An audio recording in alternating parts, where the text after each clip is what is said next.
Do you know, I have spent... Oh, Dennis, I cannot imagine what you have spent. I mean, you managed to trick hundreds, thousands, maybe even millions of morons into thinking that simply because you called your goddamn YouTube channel University, that means this dumb shit that you shill should be taught in schools. 'Tis a loathsome thought that children would have to be exposed to your idiot face on a regular basis. I mean, I get paid to look at you technically, and I would not do this shit for free, goddamn.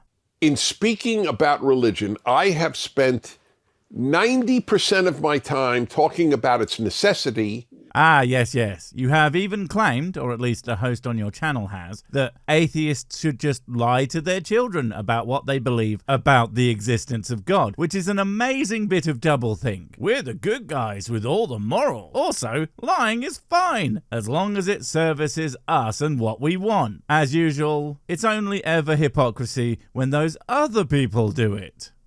Talking about specifically God, I've spent 90% of my time speaking about the necessity of God and 10% about the existence of God. I said it last time, I am really starting to believe that Denny doesn't believe in God, like, at all. From all the shit he says, it very much sounds like he is simply interested in the utility of religion over its factual basis. But the problem is, apart from, again, lying, there are plenty of non-theist worldviews that have similar or the exact same kinds of utility, fulfilling much of the same function as religion, without the need for believing things that are objectively untrue. And I just don't understand a person who would choose fantasy over reality, especially when they don't have to. Unless the reason for doing so is not so much that you genuinely believe these things, and more, you see a big group of people who are gullible enough to believe a thing that you are convinced isn't true and think, aha, I sense a business opportunity. It's one of those things that annoys me when people say, lol, you should make a channel pretending to be a godder and make all the monies out of them. No, dipshit. I don't want to do that. Making fun of someone for believing something silly is one thing. Taking advantage of them just because I can, well, again, demonstrates the difference between me and Dennis Prager. I'm not a very nice person, but I'm pretty sure he's actually kinda sorta evil. The necessity is far more important. I don't care if you're an atheist, I want you to understand how important it is. See? But here's the problem with the necessity of lying to people. Lies are a lot like Pringles. Once you pop, you just can't stop until you're staring at the bottom of another empty tube, witness to your own expanding, chip dust-coated belly, wondering where it all went wrong, before you pull out another pack and start the whole cycle again. I would posit that lying is pretty much always bad, apart from a few incredibly specific situations, especially the lies that are the opposite of reality. But even so-called white lies are not really good, no matter the justification for that lie. There is arguably always a way that you can tell the truth and maintain relatively positive outcomes. Now, of course, life is not that simple. You just have to try your best. Also, saying something untrue to get away from a crazed killer or whatever is absolutely fine, but that is hardly a daily occurrence for the vast majority of people. And if it is for you, I told you to stay away from my house, Steve. And when I finally find that buried whiskey you told me about, I am coming for you, pal. We had, what is that great author's name from Britain? He was in here for a fireside chat, huh?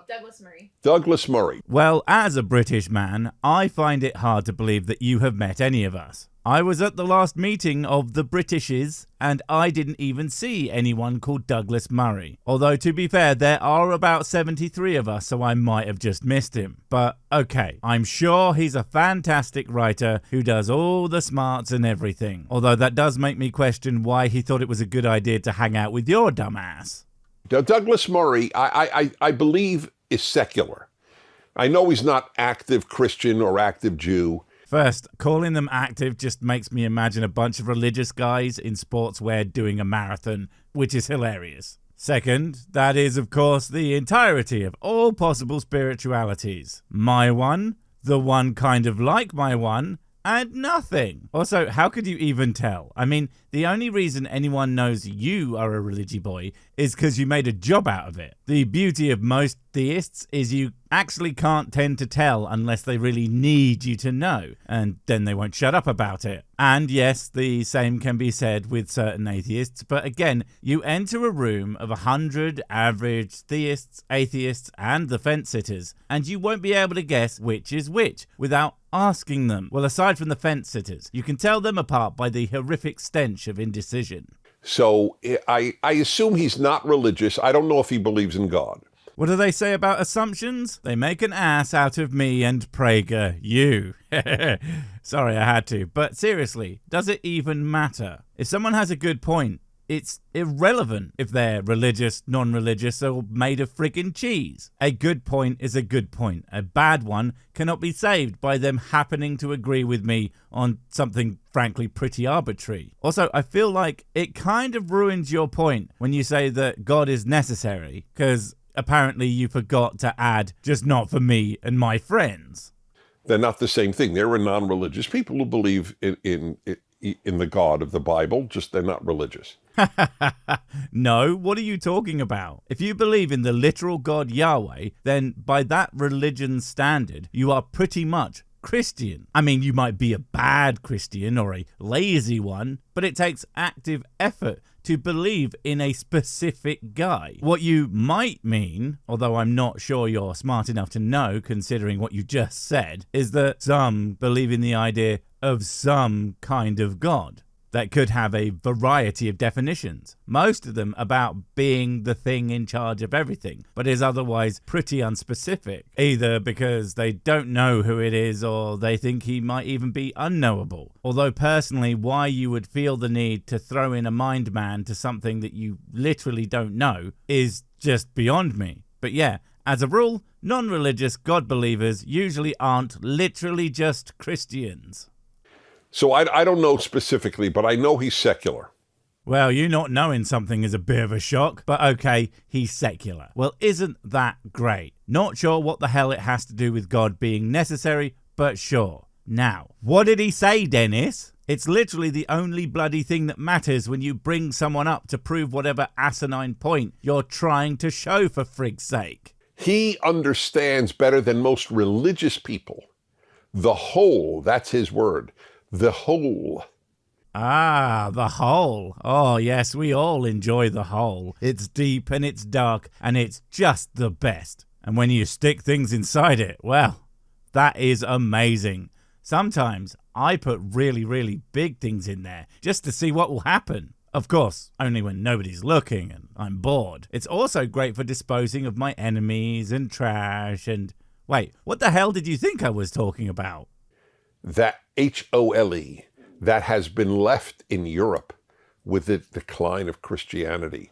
Oh, you didn't mean that kind of hole. You mean a different, stupider hole. Okay. And, what are you talking about? Sure, I'm not going to deny Europe has its problems, but it has little to nothing to do with the decline of crimsbobism. For starters, it's still very much a thing in most of, if not all, the various European nations. Now, they are not completely in charge so much anymore, and that is, of course, always the problem for you kinds of folks. Because what is the point of most of the power when you could have all of it? Or at least your fair weather friends have all of it. I would argue that while the growth of secular values has rarely been perfect, as a general rule, it appears, especially humanistic ones, have been a net benefit for the place. Especially when you consider that some of the most secular nations have some of the highest happiness indices on the planet. Most theocracies, on the other hand, not so much. This Jew understands the hole that has been left in Europe. Of all the sentences that have ever been uttered, that is certainly one of them. Thank you, Dennis. But your alleged ideological leanings have very little bearing on the reality of any given situation, mate. So when Christianity died in Europe, guess what we got? Well, there are a few diseases that you get from hanging out with rotting corpses, but I don't think they are going to be much of a problem, because it's not fucking dead in Europe at all. Like I said, it's still very much all over the shop, And you, of course, mean it's not mandatory, because again, that is always the problem. You don't actually care if it's true, you care you can use it for your particular gain. Fascism, communism, and Nazism. Well, isn't that just wonderfully ironic? Because, well, sure, communism is generally considered a godless ideology. I would argue it was the ideology that caused the problems, not the godlessness of it. But the one thing that you split into two for no reason, since Nazism is fascism, although, okay, fascism isn't necessarily Nazism, but I'm not sure Dennis could make that distinction. Both these things are fully compatible with religions. In fact, they often need some form of parallel religious organization to function fully. Nazi Germany was heavily steeped in Christianity, as we always have to point out, because for some reason the folk at Prager always seem to forget. They didn't have God with us written on their uniforms as some kind of joke. It was there because they meant it, and as always, regardless of what Hitler's personal worldview may or may not have been, only an idiot, a liar, or a lying idiot would deny that most Nazis very much believed in the God of the freaking Bible. So here's the question, that if I were kept up at night, thank God I sleep well, but if I were kept up at night, I am completely unsurprised by the fact that you sleep like a baby, regardless of the fact that you think intentionally lying to people is a good thing. Most probably because you don't think it's bad to do that all the time. And considering that you aren't being kept up at night by the supposed death of Christianity that you care so much about, one can only assume that you don't actually care all that much. It is, again, all just part of the act. this would keep me up at night. What's going to happen to America when Christianity dies in America? Oh, goodness, he is such a bad speaker. That little whispered, "in America," loses all of its weight when you said the word only a few scant syllables ago. You know that, right? Doesn't help that the likelihood of it dying is also incredibly low. But when what you really mean is that it is not in charge anymore, it's all somehow worse. Because I'm pretty sure it's not even supposed to be in charge at all. Freedom of religion doesn't mean the freedom to impose your particular brand of stupidity on everyone. At least it's not supposed to. But of course that doesn't stop you all from trying desperately to force that shit into classrooms, courtrooms, and the rest, while the founding fathers spin in their goddamn graves.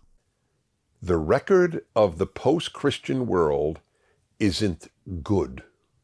Again, aside from the fact that we literally are in no such place, for anyone who isn't a megalomaniac at least, but it simply all varies. Some things about the modern world are arguably suboptimal, but the idea that it was infinity plus one better in a theocracy is historically illiterate nonsense, oft demonstrated by modern versions being some of the worst places you could possibly live. The freedom that comes from secular democracy is the exact thing that has you sitting there while opining for a time where you may very well have not been in the in crowd. It all makes it so utterly absurd as you wish to give absolute power to those who may very well want you dead simply because you think it might benefit you. It's amazing the stupidity that stems from power-hungry, greedy morons. So that's what concerns me. What concerns me is how you manage to get people to think you aren't an utter cretin. It speaks so poorly of certain segments of society that it's terrifying to think they could actually vote. And yet, I would never advocate for it to be taken away. You, on the other hand, I'm not so sure you wouldn't if you could. At least so long as they were voting wrong. The ramifications of the death of religion, for which reason she didn't get many responses to the 10 Commandments postings. Oh Christ, I forgot this is why you started this whole travesty of a segment. You were crying about the fact that some old piece of content you reposted didn't magically get a bajillion views. And instead of thinking, maybe we should make something new and unique and say something, you blamed literally everyone else. It is that kind of self-awareness that makes you, Dennis Prager, you. Get it? Which are really good, by the way. They're really, really, really, really, really, really, really good.